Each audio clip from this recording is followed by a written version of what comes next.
Hello everyone, আমি মাহি। আমার নতুন একটি ব্লগে সবাইকে অনেক অনেক স্বাগত। আজকে বুধবার, আর আজকে কি বলো তো, আজকে হলো রাধারানীর জন্মদিন। তাই সকালে স্নান করে চলে এসেছি ফুল পাড়ার জন্য। আর এদিকে দেখো আমার ফুল পাড়া হয়ে গেছে। চলো এবার ঠাকুর ঘরে যাই। এসেই ঠাকুর স্নান করার জন্য আগে পঞ্চামৃতটা বানিয়ে নিচ্ছি। সেজন্য ঘটিতে নিয়ে নিলাম দুধ, ঘি, মধু, দই আর চিনি। বাস সবগুলো মিশিয়ে নিলে রেডি আমার পঞ্চামৃত। এদিকে আরেকটা ঘটিতে নিয়ে নিচ্ছি গঙ্গার জল, একটু অগুরু আর তুলসী পাতা আর একটু ফুল দিয়ে জলটাও রেডি করে নিয়েছি। চলো এবার ঠাকুরের স্নানটা সেরে নিই। প্রথমে গোপুসোনাকে বসিয়ে দিয়েছি। আগে গোপুসোনাকে স্নানটা সারে তারপর রাধাকৃষ্ণকে স্নানটা করে নেব। আর এদিকে গোপুসোনার স্নানটা হয়ে গেছে, আর এদিকে দেখো রাধাকৃষ্ণকেও বসিয়ে দিয়েছি। আর এদিকে আমি স্নান করাচ্ছি দেখে মেয়ে বলছে ও স্নান করাবে। দেখো নিচে দিয়ে ছোটো ছোটো হাত দেখা যাচ্ছে, ও স্নানটা করাচ্ছে। চলো পঞ্চামৃত দিয়ে স্নান হয়ে গেছে, এবার গঙ্গা জল দিয়ে স্নানটাও সেরে নিই। স্নান করানো হয়ে গেছে, চলো আবার গাটা মুছে নতুন ড্রেসগুলো পরানো যাক। দেখো সবাই নতুন ড্রেস পরে একদম রেডি। কেমন লাগছে অবশ্যই বলবে। আর এদিকে সকালে বুকটা দিয়ে আমি চলে যাব রাধারানীর জন্য একটু বুক রেডি করার জন্য। সেজন্য প্রথমে নিয়ে নিচ্ছি ময়দা। এবার ময়দাটাকে ভালো করে মেখে রেখে দেব কিছুক্ষণের জন্য। আর এদিকে পায়েস রান্নার জন্য দেখ বসিয়ে দিয়েছি। আবার দিয়ে দিচ্ছি দুধ। দুধ দেওয়া হয়ে গেছে, আবার দুধের মধ্যে দিয়ে দেব চাল। চালগুলোকে ভালো করে ধুয়ে দিয়ে দিয়েছি। আর এদিকে চালগুলো ফুটতে ফুটতে ওই সাইডে কড়াইতে সুজিটাও ঢেলে নিচ্ছি।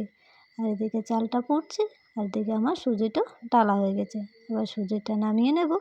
আর এদিকে পায়েসে দেওয়ার জন্য দেখো চিনি, কাজু, কিশমিশটা রেডি করে নিয়েছি।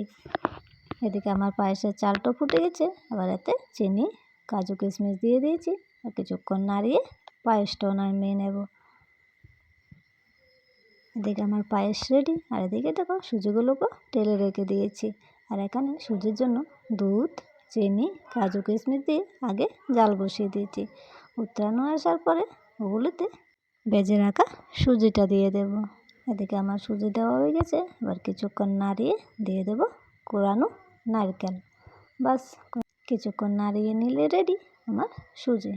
এদিকে আমার সুজি হয়ে গেছে, পায়েস হয়ে গেছে, আবার রুটিগুলো বেলে নেব। এখানে কড়াইতে তেল দিয়ে তেলটা গরম হতে বসিয়ে দিয়েছি। আর এদিকে আর ময়দাগুলো নিয়ে নিচ্ছি বেলার জন্য। বাস আবার বেলা হয়ে গেছে। আর এদিকে দেখো ভাজতেও বসে গেছে। এবার রুটিগুলো ভাজা হলেই আমার মোটামুটি বুক রেডি হয়ে যাবে।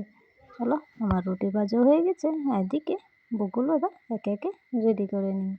এদিকে দেখো সব বুক রেডি করে নিয়েছি। এবার পুজো দেওয়ার পালা।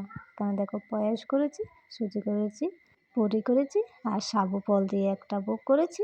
এদিকে বরিন্দা আর মিষ্টি আছে। বাস এতটুকুই। চলো এবার পূজাটা সেরে নিই। আর এদিকে আমার মেয়ে বলছে ও পুজো দেবে, সেজন্য দেখো এখানে বসে গেছে পুজো দেওয়ার জন্য। আর এদিকে দেখো জোগাড় দিতে পারবে, কিন্তু জিব্বাটা নাড়িয়ে চলছে। চলো এবার পুজোটা সেরে নিই।